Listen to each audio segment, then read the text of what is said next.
Niko hapa kuzungumzia kuhusu kutibu chanzo si athari.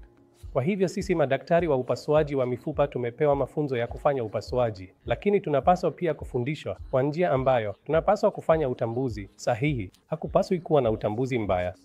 Kwa hivyo maprofesa wangu wamekuwa makini sana kwa njia ambayo lazima nichukue dakika 45 za historia ili utambuzi ufanywe mwishoni mwa historia ya kliniki yenyewe, si kwa picha yoyote. Hivyo ndivyo tulivyofundishwa, na tunafanya utambuzi kwa kuchukua tu historia ya kliniki. Zaidi ya hayo, tunatafuta ishara zozote za hatari, kwa mfano homa, jeraha na kadhalika.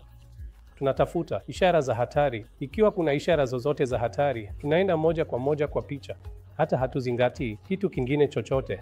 Mara tu tunapofanya utambuzi, robo 3 ya matibabu imekamilika, ambayo inamaanisha matibabu tayari yamefanikiwa. Sehemu iliyobaki ya robo 1 ya matibabu ni rahisi sana. Hiyo ndiyo inatibu chanzo si athari.